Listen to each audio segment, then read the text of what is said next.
Bom dia, hoje é 6 de setembro de 2024, sexta-feira. Estamos aqui para mais um Oriz Podcast Macro. Eu sou Carlos Caval, o nosso economista-chefe Marcos Demarque está numa pequena viagem de férias e retorna na semana que vem.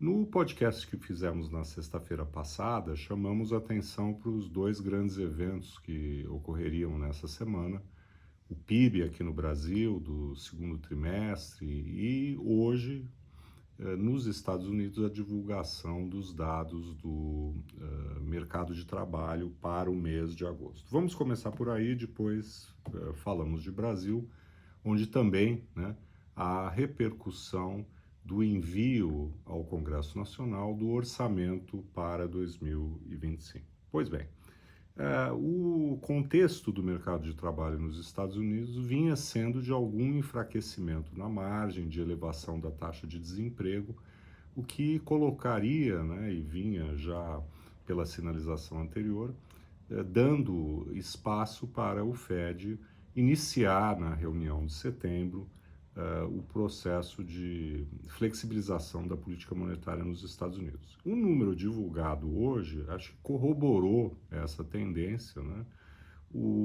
A métrica mais utilizada, né, em relação a qual há mais foco do mercado na divulgação do chamado payroll, é a criação líquida, né, de empregos no setor não farm payrolls, né, o setor que não envolve a parte agrícola, né?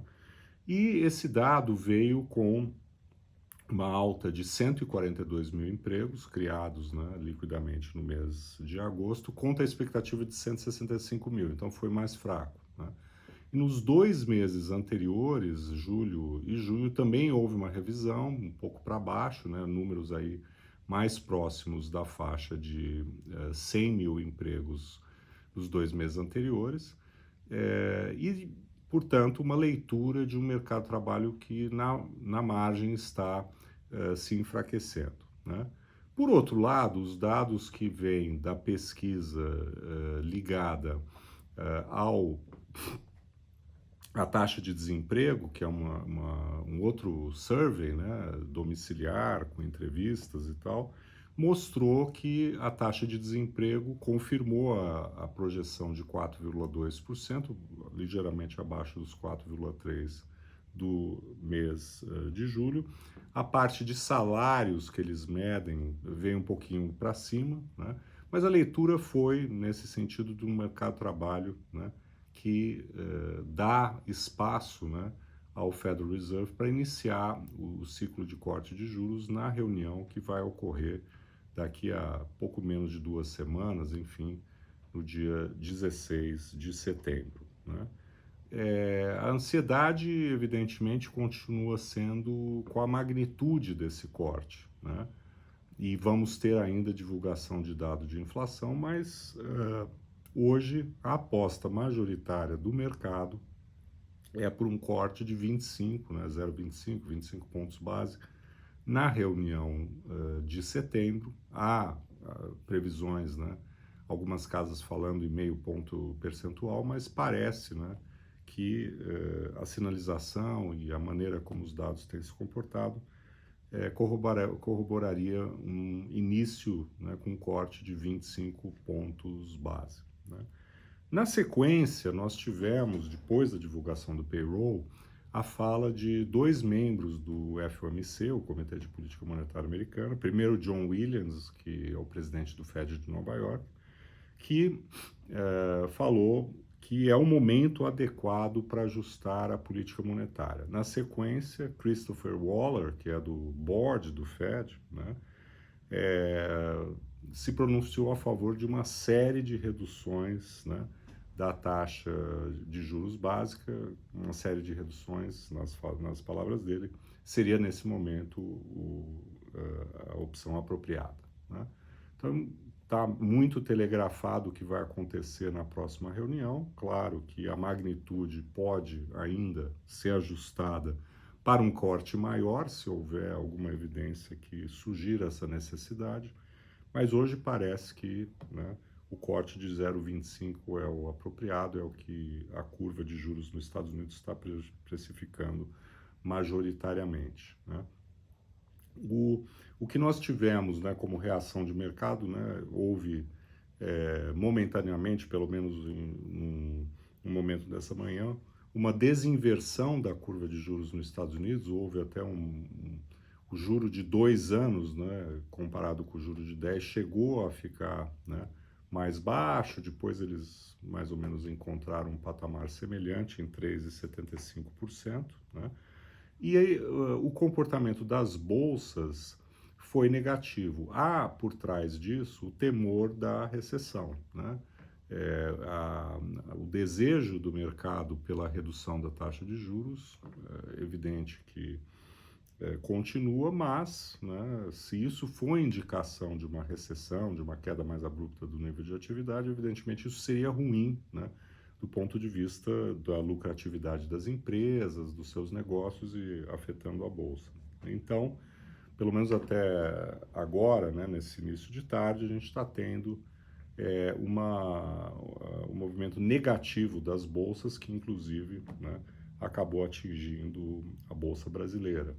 A moeda brasileira se apreciava até boa parte da manhã e no momento mais próximo aí do horário do almoço, ela passou a se depreciar num movimento de aversão a risco, né, de cautela dos investidores, né, na sequência desses resultados. Bom, então, daqui até a reunião do payroll, a gente vai acompanhar os dados de inflação, enfim, mas a probabilidade nesse momento é de o início com um corte de 0,25%, né? Aqui no Brasil, nós tivemos, né, como grande destaque da semana, a divulgação do PIB do segundo trimestre, né, que veio muito acima do esperado. A expectativa do mercado era que o segundo trimestre tivesse mostrado uma elevação em relação ao primeiro, em termos de sazonalizados, de 0,9%, e veio uma alta de 1,4%, veio no limite superior do consenso dos economistas. As aberturas mostraram, né, tanto o consumo crescendo muito, o investimento também, né, e indicando, né, que a economia continua num ritmo muito acelerado, inclusive pelos efeitos, né, negativos que nós tivemos no segundo trimestre dos eventos climáticos no Rio Grande do Sul. Houve até quem achasse que podíamos, né, que teríamos, em função disso, um PIB próximo de zero ou até negativo, e acabou vindo uma taxa de crescimento do PIB muito elevada, né? Que, se anualizada, indicaria um crescimento aí na margem quase de 6%, né? Um dado muito bom como esse, né, fortalece a estratégia do governo do ponto de vista das contas públicas esse ano, porque tem impulsionado, né, a receita, e hoje, né, ao contrário do que se imaginava alguns meses atrás, já há, né, condições do governo atingir o limite inferior da meta de resultado primário desse ano, que é o déficit de 0,25% do PIB, com relativamente pouco esforço do lado da despesa, né? A Receita continua salvando, né, a estratégia do governo no que toca o atingimento da meta fiscal de 2024. O foco, evidentemente, cada vez mais é o ano de 2025. E a esse respeito tivemos, como mencionei no início, o envio da peça orçamentada, né, o projeto de lei orçamentária anual para 2025, já na sexta-feira passada, mas cujos detalhes, enfim, foram só explicados, né, pelo governo no início dessa semana agora, né? No ano de 2025, também existe uma meta estabelecida de resultado primário zero, né? Foi inclusive reduzida no mês de maio, né? E agora o desafio é repetir, né, a meta de déficit zero em 2025. Né? Não houve grande surpresa do ponto de vista da receita, desculpa, melhor dizendo, da despesa.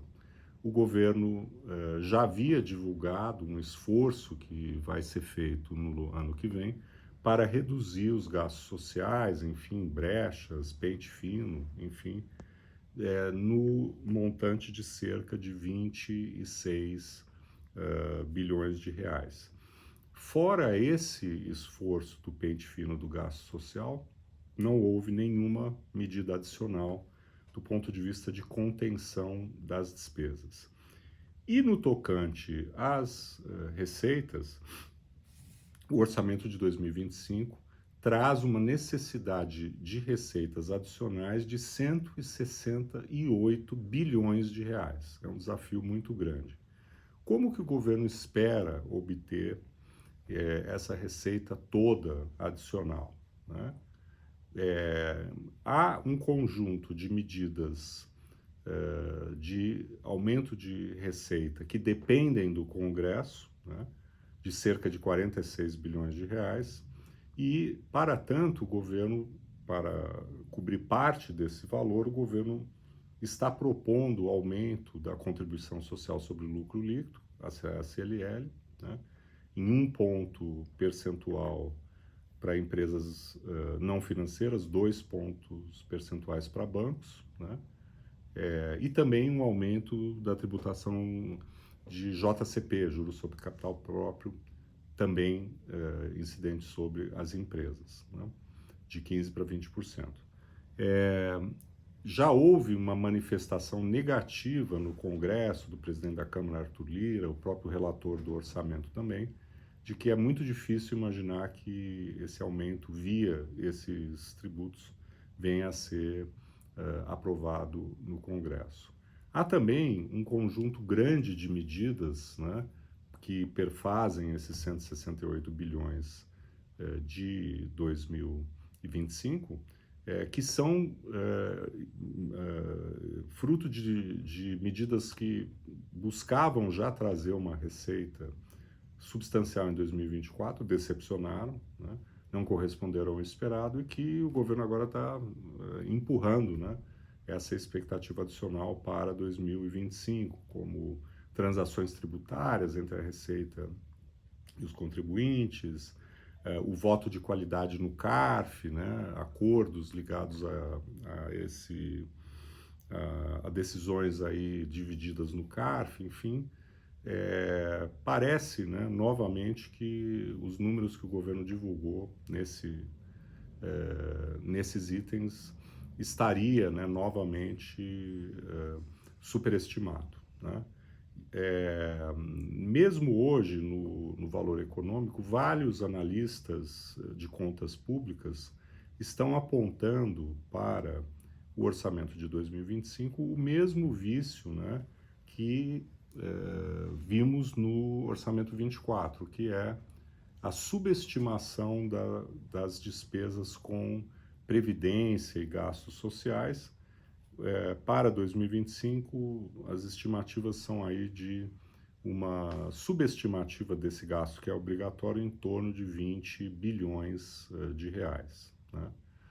Então, o jogo para 2025, né, que se inicia agora com o processo de aprovação do orçamento na comissão mista do orçamento, né, parece que vai ser muito semelhante ao de 2024. Né? O orçamento vai com receitas superestimadas, despesas subestimadas, né, e vai se torcendo, né, para que o desempenho da atividade econômica, né, seja ainda forte, exuberante, para que as receitas adicionais, né, consigam trazer o resultado fiscal para a meta de déficit zero. Né?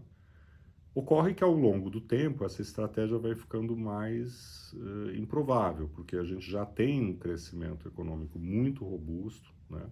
Várias das medidas fiscais elas já mostram que eventualmente não vão trazer, né, o resultado esperado, como já não aconteceu esse ano. Portanto, o desafio continua, dada, né, a opção da estratégia do governo, que é não atacar, né, de uma maneira mais contundente e estrutural as despesas públicas, né.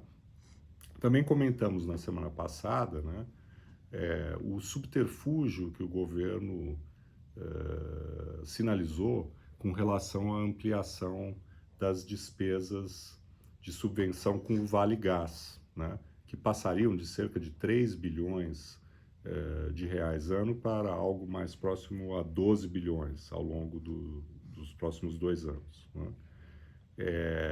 Através de um encontro de contas entre receitas oriundas do petróleo e as despesas do Vale Gás, o governo faria, né, um abatimento, um resultado líquido dessas receitas e despesas que não passaria pelo orçamento da União, né. Isso tem sido muito criticado, inclusive do ponto de vista jurídico, legal. O Ministério da Fazenda disse que poderá rever a maneira como isso vai ser feito, mas o fato é que na proposta orçamentária, a previsão para os gastos com o Vale Gás, né, não é de 3 bilhões, é de 800 milhões. Né? Então o governo estaria, né, num ano em que ele quer inclusive expandir essa subvenção, ele está até reduzindo, né, o valor que está consignado no orçamento, claramente indicando que o orçamento foi feito, né, já dentro dessa lógica de você tentar fazer um puxadinho por fora, né? Então, esse é um outro ponto que tem incomodado bastante, né, os mercados, os analistas, que é a volta à contabilidade criativa, a volta ao uso dos instrumentos parafiscais à margem do orçamento, né? Por enquanto, né, a receita tem salvado, por enquanto o crescimento econômico tem sido muito benigno e ajudado a fechar a conta. Até quando isso vai prevalecer é uma grande dúvida. Bom, ficamos por aqui, agradecemos novamente a participação, o prestígio aí, a audiência de todas e todos, e voltamos na semana que vem, né, para mais um Ouriço Podcast Macro, e um bom fim de semana para todas e todos. Obrigado.